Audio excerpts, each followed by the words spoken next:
Bismillahirrahmanirrahim. Assalamualaikum warahmatullahi wabarakatuh. Alhamdulillahirabbil alamin wassalatu wassalamu ala asyrafil anbiya'i wal mursalin wa ala alihi wa sahbihi ajma'in. Qala Allah fil Qur'an, a'udzu billahi as-sami'il 'alim minasy syaithanir rajim. Bismillahirrahmanirrahim. Ya ayyuhalladzina amanu kutiba 'alaikumus syiyam kama kutiba 'alal ladzina min qablikum la'allakum tattaqun. Shadaqallahu wa shadaqa rasuluhu wa ba'du. Pertama, hormat saya kepada seluruh pejabat yang hadir di acara peringatan Tarhib Ramadan sekaligus Isra Mi'raj Nabi Muhammad SAW, BKM yang baru dilantik dan seluruh pegawai yang hadir. Saya akan mencoba menyampaikan topik ini dengan ringkas dan insya Allah mungkin dengan bahasa yang bisa kita pahami dengan baik, karena saya sedang mencoba melihat filosofi atau mengajak kita untuk melihat filosofi besar dari peristiwa Isra Mi'raj dan juga sekaligus agenda besar yang kita akan hadapin, yaitu pelaksanaan ibadah shaum Ramadan dan apa yang dihajarkan Allah di situ. Pertama, sebagai muslim, saya perlu meluruskan kita bahwa agenda besar kita dalam hidup itu adalah menjabarkan, menjalankan, mengaplikasi, menerapkan nilai-nilai Islam. Pemilik Islam ini Allah. Kemarin saya agak kesal ketika ada orang bilang kita nggak usah bicara-bicara agama lah, ini kan negara, begitu. Karena dia mengira bahwa negara sebesar atau sekecil apapun harus dan bisa keluar dari konsep ajaran Islam. Itu sebenarnya tidak bisa. Suka tidak suka, mau tidak mau, apapun ceritanya, jika kita sudah kadung jadi manusia dan jadi muslim, maka kita harus menjalankan proyek besar Allah ini. Kelemahan kita ketika kita mencoba menterjemah Islam dengan bahasa orang-orang di luar Islam. Tidak ada ajaran seperti Islam ini. Dan saya perlu tegas untuk mengatakan bahwa Islam ini sebagaimana dikatakan Allah, inna dina indallahil Islam, agama di sisi Allah itu Islam. Cari agama selain Islam udah nonsense, tidak perlu lagi kita bahas. Karena yang bukan punya Indonesia, yang punya dunia ini sudah bilang dia nggak akan terima lagi agama selain Islam.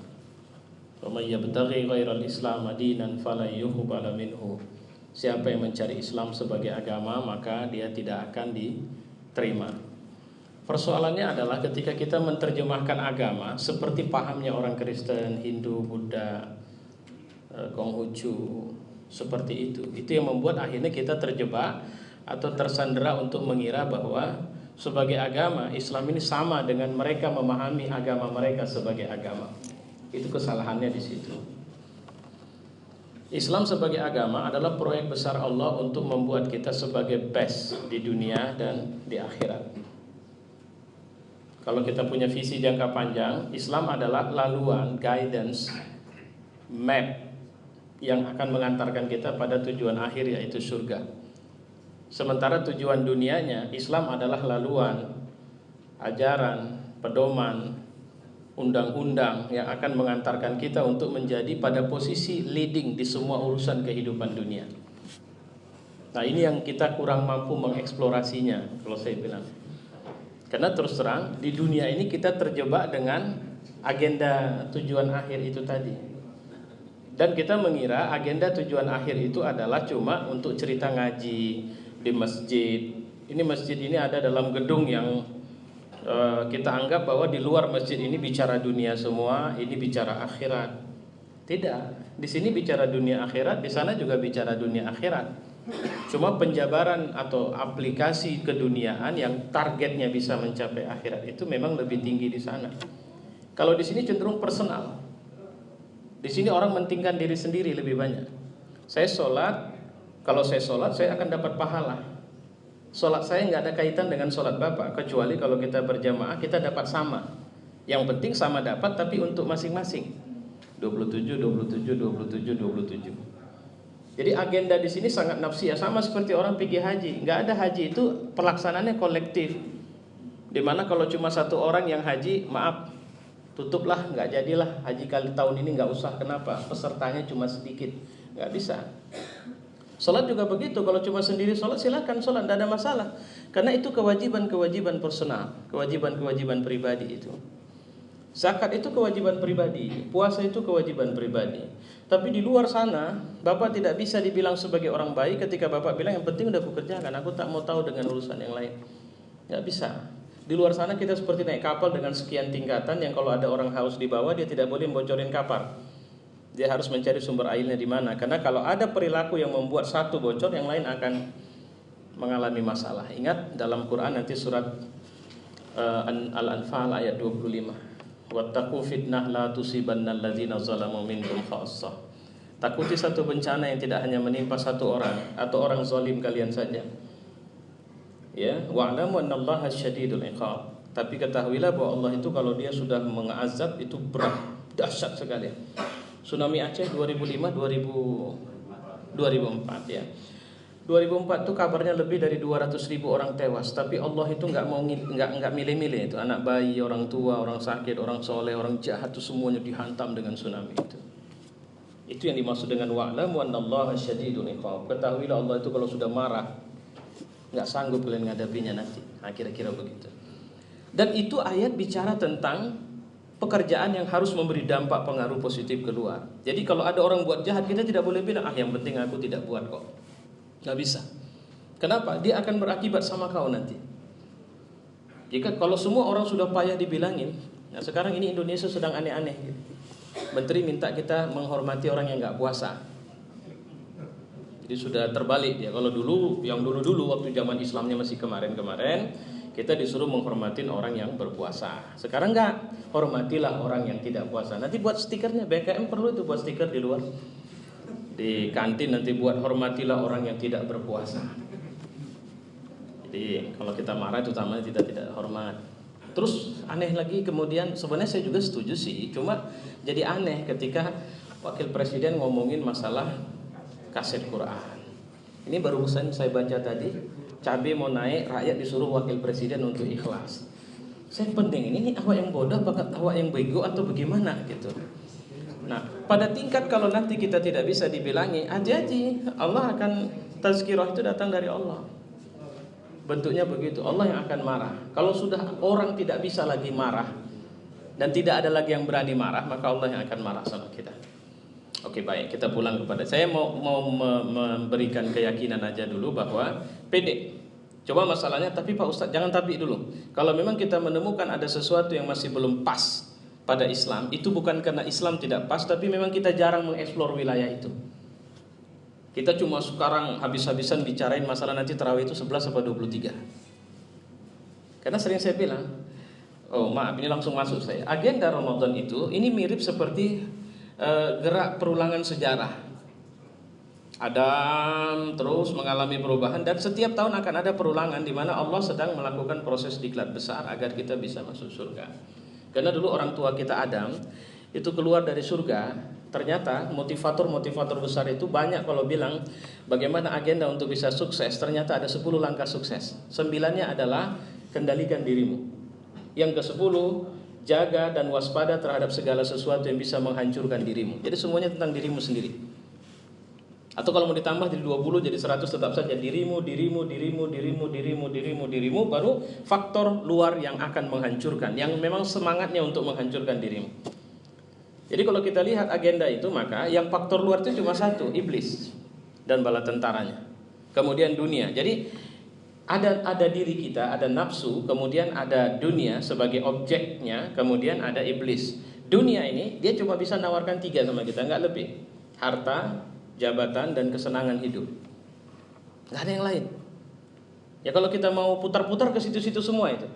Dan dunia sudah bilang, dia sudah buat pengumuman jelas-jelas. Nggak usah soleh-soleh kali pun bisa nih kalian ambil aku.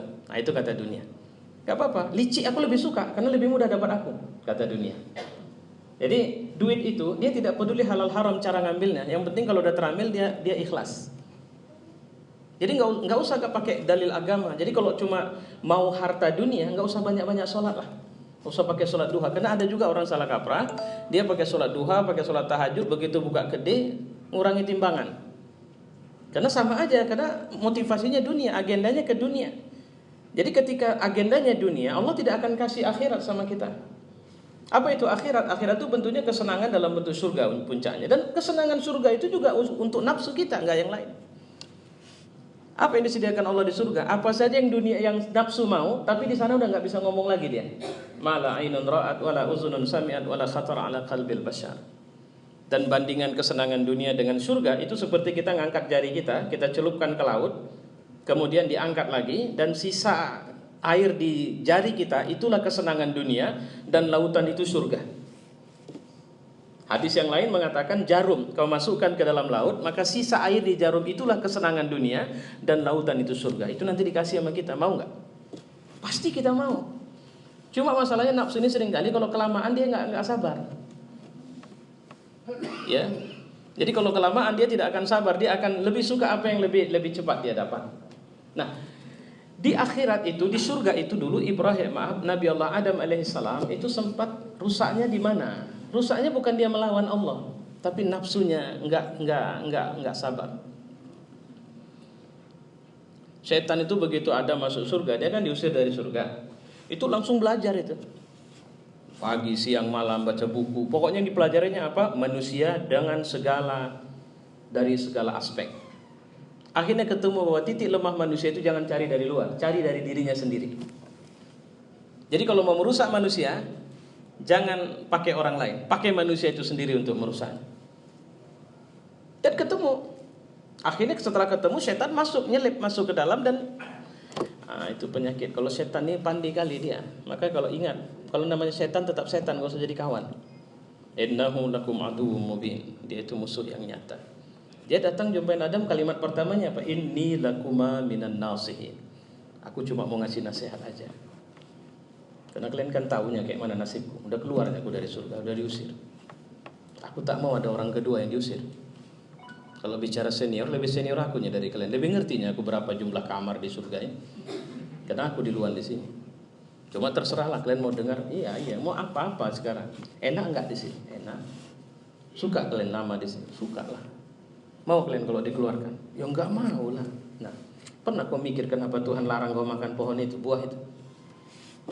Enggak. Nah, itulah. Makanya cerdas sedikit, otak dikasih pakai, kata setan. Jadi pandailah setan itu. Tuhan gak ada bilang, Tuhan tuh tak semuanya dibilangnya. Kau disuruh berpikir. Masa dibilangin ini pohon jadi kayu jadi mebel jadi enggak, otakmu pakai. Kan Quran udah bilang, kalau pakai bahasa kita sekarang, afala ta'qilun, afala tatafakkarun. Afala ta'qilun itu kan apa tak berotak, apa tak berpikir, apa tak. Itulah bahasanya. Diterjemahkan secara bebas. Jadi maksudmu apa? Nah, kau tahu pohon itu kan ada buahnya? Enggak. Tahu nama buahnya apa? Enggak. Itu nama buahnya khuldi. Khuldi itu artinya kekal. Kalau kau makan itu, kau bisa kekal.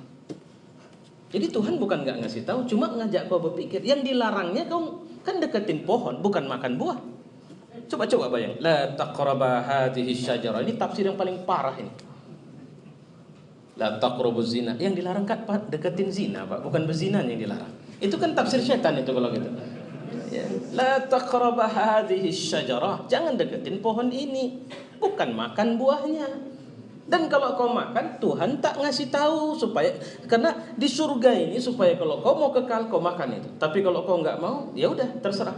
Yang penting udah aku sampaikan nasihat. Mau terima alhamdulillah, enggak ya udah enggak masalah. Coba kau pikirkanlah itu. Apa tak bingung kawan? Kalau tak dimakan, dikeluarkan. Nah ini artinya apa? Nafsu ini tidak berani keluar dari titik nyaman.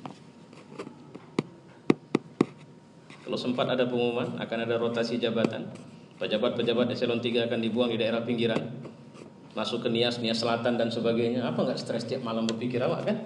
Ada yang berdoa, ada yang datangin supaya jangan awak dipindah. Atau ada yang bakal ini akan ada macam-macam lah yang sifatnya mengganggu titik nyaman kita. Kalau sudah sampai pada tingkat titik nyaman kita terganggu, maka nafsu itu akan melakukan apa saja agar dia tetap bertahan di situ. Itu yang dilakukan Nabi Allah Adam. Yang akibatnya ternyata dia keluar dari surga.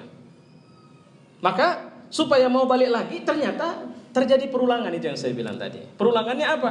Allah seakan-akan bilang, ingat ya, dulu nenek moyang kalian itu dikeluarkan dari surga karena masalah dirinya sendiri. Oke, kalau kemarin beralasan setan menggoda, nanti buka surat Ibrahim. Itu ada satu ayat, itu tablik akbar. Jadi atau bisa dibilang artinya mahkamah kubro, di mana iblis akan berdiri di atas mimbar dan seluruh manusia yang masuk neraka itu akan mendengarkan, karena mereka semua sepakat mengatakan bahwa sebab mereka masuk neraka itu adalah iblis. Ya, maka kemudian karena sebab mereka masuk neraka adalah iblis, maka mereka pun meminta iblis dihadirkan. Iblis langsung, saudara-saudara, itu nanti lihat dalam surat Ibrahim itu. Setelah bicara tentang kalimat yang baik dan sebagainya, itu ada pidato iblis. Kalian minta saya hadir di depan kalian karena kalian mengatakan bahwa akulah sebab kalian masuk neraka. Baik. Ingat enggak? Allah berjanji dan janji Allah benar. Aku pun berjanji dan aku tidak menepati janjiku. Kalian kusuruh berzina, kalau enggak mau, ya enggak ada masalah sebenarnya. Cuma kalian mau. Itunya masalahnya. Kusuruh kalian mencuri. Kalau kalian menolak, aku enggak berdaya. Enggak bisa kalian kupaksa. Tapi kalian mau. Jadi kalau kemudian semua yang kusuruh kalian mau, jangan tuduh aku. Kalian pikir aku di mana rupanya? Di surga. Samanya kita di neraka, lebih parah lagi aku dari kalian. Itu marahnya iblis sama mereka. Maka bahasa Quran itu, lumu anfusakum la talumuni, jangan tuduh aku, tuduh diri kalian sendiri. Ya. Jadi aku enggak bisa nolong kalian, kalian bisa enggak nolong aku? Enggak bisa kan? Sama kita. Kalau Bapak mau dengar, Ibu mau dengar pidatonya nanti silakan, Pak. Kalau saya tak mau saya. Cukup nerima bocorannya aja dari Quran ini. Ini bocoran pidatonya lah ini kira-kira. Nah, jadi makanya kita menghadapi Ramadan, Allah itu mengatakan kepada kita seakan-akan ilustrasi filosofinya saya bilang tadi begitu, bahwa udah ya, ayah kalian dulu keluar dari surga karena sebab dia makan itu.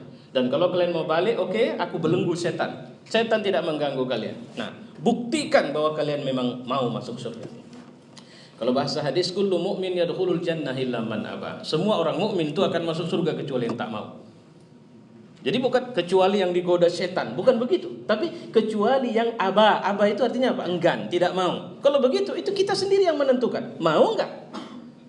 Nah, kalau mau, oke. 29 atau 30 hari ikut agendaku. Itu Ramadan nanti. Dan yang kupanggil kalian yang beriman ya, bukan yang macam-macam. Yang memang kalian percaya aku Tuhan, dan yang percaya aku punya surga, dan percaya aku yang bisa buat kalian sukses dunia dan akhirat. Oke? Ayo, sini. 30 hari kalian ikut pelatihan. Langsung aku murabbinya, pembimbingnya, aku mentornya, aku instrukturnya, aku motivatornya. Jadi supaya Bapak paham itu, kenapa kita disuruh sahur tiap malam. Ayo, sebelum kita bicara itu, saya mau tanya, kalau ibu disuruh tarawih, mana lebih ibu suka? 23 atau 11? 11? Sepakat? Itulah nafsu itu tadi. Yang 11 itu imamnya yang lambat, atau imam yang sedang-sedang, atau imam yang cepat? Itulah nafsu tadi. Ya, aku Ustaz kalau bisa ada imam yang belum tegak dia udah sujud, itu baru. Jadi coba bayangkan nih, ya ini kan kita mau latihan. Jadi Ramadan itu all of the time, ya. Semua waktu dalam Ramadan itu, adalah waktu latihan. Latihan apa? Latihan menahan, mengendalikan nafsu. Allah mau itu karena kemarin nenek moyang kita itu gagalnya di situ dalam tanda petik. Walaupun sudah Allah ampunkan. Ya. Sepanjang malam 30 hari atau 29 hari kita dilatih untuk sahur. Tahu apa maksud sahur? Bukan persoalan makan minum itu. Itu persoalan supaya kita punya kebiasaan bangun sebelum waktu subuh datang. Itu yang mau Allah latih itu. Kenapa harus bangun sebelum subuh? Bangunlah sebelum matahari bekerja.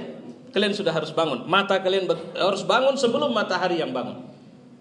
Kenapa? Ternyata saya membaca banyak buku-buku yang menceritakan tentang sukses hidup. Salah satu, banyak orang-orang besar sekarang ini mengatakan bahwa di antara tanda kesuksesan seseorang, dia punya waktu yang sedikit untuk tidur. Dan dia bangun sebelum pagi. Baca nanti buku Misteri Salat Subuh. Raghib Sirjani mengatakan dalam buku itu satu kalimat sederhana. Dia bandingkan Amerika dengan negerinya Kairo atau Mesir. Apa dia bilang? Di Amerika orang sudah bangun sebelum subuh untuk anjingnya. Kalau dia sudah bisa membawa anjingnya keliling, itu artinya dia sudah tidak nothing problem, no problem, tidak ada masalah dalam hidup. Kenapa? Karena dia sudah bekerja untuk anjingnya sebelum subuh. Artinya semua konsep perilaku hidup sudah in my plan, sudah on my plan, dalam rencana saya. Apa hari ini yang harus saya lakukan itu sudah tuntas plannya sebelum subuh. Sementara kita di Kairo, kata dia, Suruk itu sekitar 6:30 atau setengah, iya sekitar sebegitulah sekarang. Suruk kita belum bangun. Apalagi hari Minggu. Kalau tak lapar perut tak terbangun. Coba bayangkan itu. Saya kemarin berceramah sama ada satu tempat, saya tanyakan berapa bangun? Bapak pingin masuk surga? Pingin. Jam berapa subuh tadi? Tidak. Kenapa? Jam berapa bangun tadi? Jam 11 Pak. Lantas jam 11 tidak sholat subuh. Siapa yang mengatakan? Coba carikan sama saya dalil sama Anda yang mengatakan dalam hadis atau ayat bahwa kalau kebangun kesiangan tidak usah lagi sholat. Siapa yang bilang? Sementara syarat minimal kita jadi muslim itu sholat. Tidak bisa tidak, mesti, wajib. Sebrengsek apapun sholatnya, itu kan sholat yang paling brengsek itu jam 11 pagi subuh. Cuma wajib, kalau tidak dikerjakannya sama saja dia tidak muslim. Zuhur, asar, maghrib, isya dia sholat, subuh tidak pernah. Jangan harap dia dapat surga itu. Tapi kalau subuh kerjakan walaupun jam 11, maghribnya jam 8, asarnya nanti jam-jam 6:30. Masih ini mungkin bakal jadi orang yang paling terakhir masuk surga karena udah masuk neraka dulu ini. Tapi bisa masuk surga karena sholat. Ayo ini agak-agak, ini saya gabung-gabung ini. Saya mau tanyalah sama Bapak Ibu, siapa yang bilang kalau udah jadi pelacur boleh tidak sholat? Coba carikan dalilnya mas saya. Apa beda perampok muslim sama perampok kafir? Perampok muslim azan dia berhenti sholat. Loh, mana dalil yang melarang dia sholat? Jangan sholat kalau masih ahli maksiat. Nggak ada. Pelacur itu udah pasien, udah siap-siap azan isya. Bang, mas, ntar ya, saya sholat dulu. Nah, ini logika saya sampaikan. Ada perempuan baik-baik tapi jarang sholat. Ini pelacur rutin melacur tapi juga tidak pernah tinggal sholat. Kalau mati ini dua, siapa yang masuk surga nanti? Bukan pelacur lah, yang rajin, yang tak pernah tinggal sholat lah. Karena pelacur jelek kali malah pelacur masuk surga. Nanti bapak keluar langsung ceramah pula, udah nggak apa-apa, melacur aja kan. Pokoknya jangan tinggalkan sholat. Maksudnya itu artinya syarat minimal untuk bisa mendapat tiket masuk surga adalah sholat. Maka kurang ajarnya saya kalau ketemu orang yang kurang ajar kali saya bilang nggak apa-apa, tapi jangan tinggalkan sholat. Nggak apa-apa itu bukan boleh. Artinya coba bayangkan kalau dia tiap hari sholat subuhnya jam 11, pasti kalau dia konsisten melaksanakan sholat subuh itu jam 11 atau jam 9, Allah akan kasih karunia sama dia. Apa itu? Karunia perasaan malu sholat kesiangan.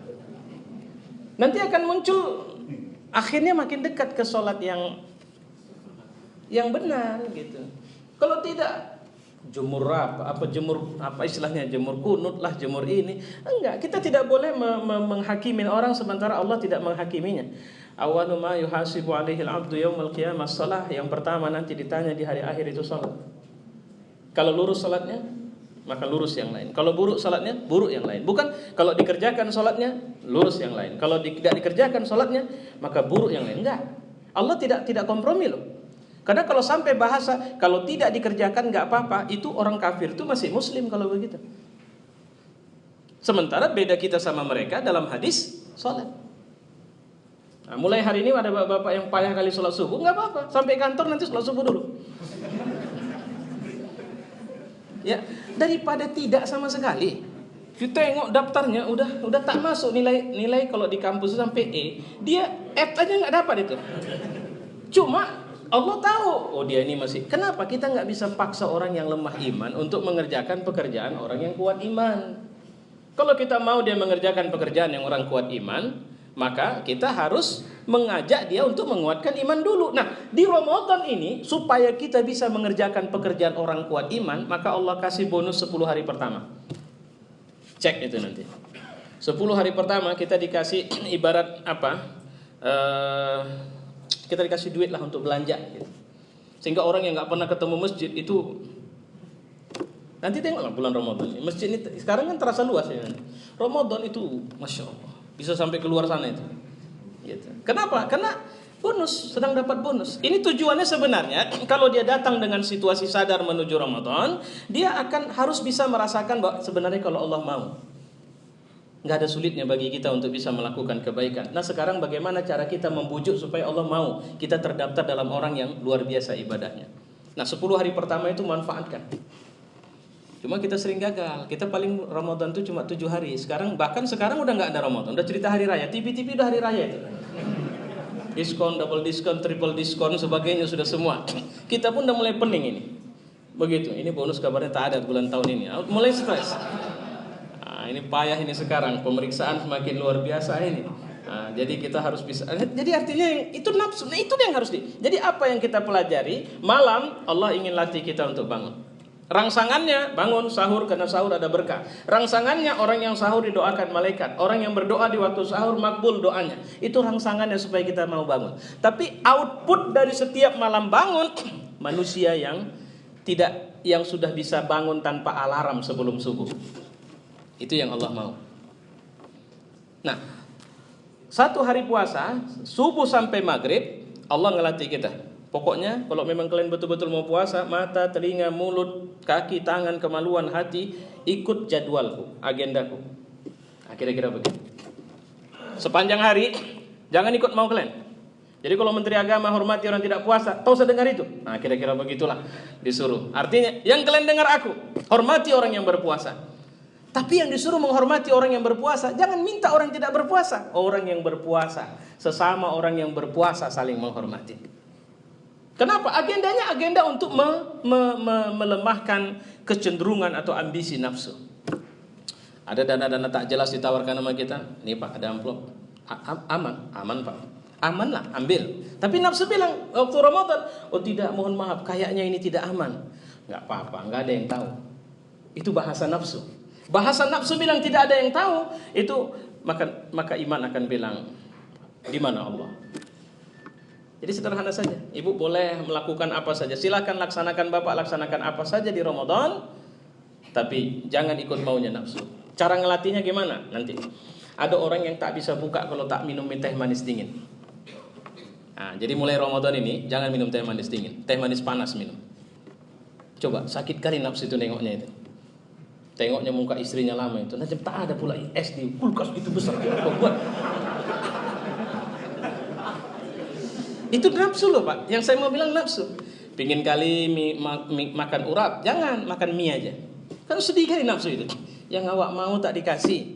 Jadi sering tak habis. Nah, kenapa tak habis? Rupanya dia tidak punya plan mengambil nasi berapa yang cukup, yang cocok sama dia.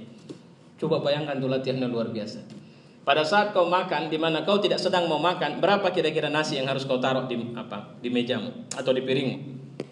Pada saat kau mau makan, sementara itu adalah yang kau suka, kira-kira Nabi bilang, berwudu walau di lautan sekalipun jangan boros. Ambillah dengan secukupnya. Dan kita disuruh berbuka. Setelah berbuka kita disuruh melakukan event-event malam. Kemudian apa lagi? Semangat orang masuk surga ternyata semangat memberi bukan meminta. Nabi ngelatih kita untuk di luar Ramadan, bolehlah jumpa pengemis kita berhitung. Tengok mukanya, tengok cerahnya, lebih cerah dari awak. Nanti awak kasih dia 5.000, ternyata duitnya lebih banyak dari awak. Saya pernah tahu ada orang pengemis pinggir jalan, rumah sewanya ada, istrinya lebih dari 1. Pengemis buta. Ketahuannya ketika orang itu bertengkar, rupanya mungkin persoalan fluktuasi rupiah yang begini, dia digendong. Jadi caranya dia digendong, penggendongnya nuntut nambah gaji. Tahu Bapak berapa gajinya sehari? 150.000. Itu tukang gendongnya. Coba bayangkan dia berapa dapat sehari. Maka dia kaya raya. Nah, kalau kita mau ngasih sama pengemis di pinggir jalan, sekarang boleh berhitung. Tapi di Ramadan jangan berhitung. Kenapa? Karena sebenarnya kita sedang latihan menjadi seorang dermawan. Menjadi dermawan tanpa diminta kita akan kasih. Tidak diminta pun Nabi ngasih kalau di bulan Ramadan. Itu latihannya. Jadi karakter apa yang mau dibangun dari biasa bersedekah itu? Karakter untuk memberi. Dan memberi itu ketika saya memberi kepada seseorang itu langsung loncatannya ke Allah. Maka jangan menunggu seperti apa respon orang yang kita kasih. Karena seringkali kita berhenti memberi kalau respon orang yang kita kasih jelek. Kita dilatih untuk tidak perlu tunggu responnya. Yang penting kau lakukan itu karena kau ikhlas lillahi ta'ala dan kau mengharap dari Allah. Itu latihan Ramadannya. Kemudian latihan baca Quran. Supaya apa? Kalau memang pingin tidak tersesat, bacalah peta. Tetap buka peta. Nah cuma, ini kalau saya di beberapa kantor sering saya bilang, Ramadan itu nanti maunya nggak usah dengar-dengar ceramah banyak-banyak. Jadi ustadz-ustadz yang ceramah suruh aja dia mentadaburi ayat-ayat pendek. Qul huwallahu ahad. Apa itu maknanya? Apa yang bisa kita ambil? Allahus samad, apa yang bisa kita ambil? Apa pelajarannya? Terus apalagi tahsin Quran. Cuma untuk tadarus, jangan belajar orang bodoh sama orang tolol. Kita ini kadang nafsu kita tak tenang begitu tahsin sama orang pintar. Bismillah, salah. Kau banyak itu kurang bagus itu. Rohnya harus lidah kau itu jangan terakhir. Udah kau aja yang baca. Coba aja. Itu nafsu. Ya, kalau begitu polanya itu nafsu. Jadi nafsu kita itu harus sebenarnya tunduk kepada apa maunya Allah. Ya kita harus baca dengan jangan pula alhamdulillah menterinya sudah tobat katanya. Jangan pakai langgam-langgam lain. Cukup satu langgam yang memang seperti dulu Al-Qur'an diturunkan. Karena bahaya, itu gara-gara kemarin langgam Jawa dibuat, saya sudah lihat orang bersalawatan pakai langgam lagu Sesar. Dengan joget yang jauh lebih buruk dari jogetnya Sesar, cuma bersarung, berpeci, belobe. Kan kurang ajar sudah.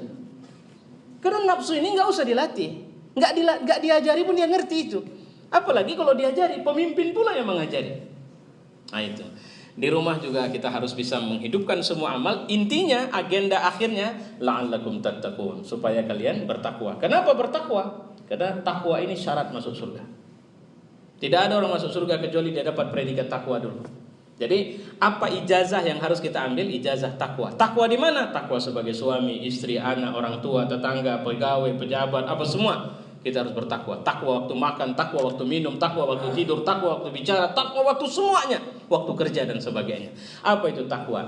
Takwa itu kita berada pada suhu yang tetap bahwa kita adalah hamba Allah, tapi dengan tugas memimpin dunia ini. Dan kita harus menjadi yang terbaik di posisi kita. Dan tidak boleh macam-macam. Dan kita harus memberikan, karena Allah pasti akan menuntut semua yang ditanya atau kita lakukan. Saya pikir sudah cukup, sudah lewat 17 lewat 1 menit. Tadi Pak Arfan bilang sampai jam 17. Saya mohon maaf, saya kelamaan ceramah lebih 1 menit. Jadi insya Allah mudah-mudahan ada manfaat yang kita sampaikan. Allah memberi keberkahan, memanjangkan usia kita sampai datangnya Ramadan. Dan insya Allah di Ramadan mendatang kita akan menjadi orang yang bertakwa. Assalamualaikum warahmatullahi wabarakatuh.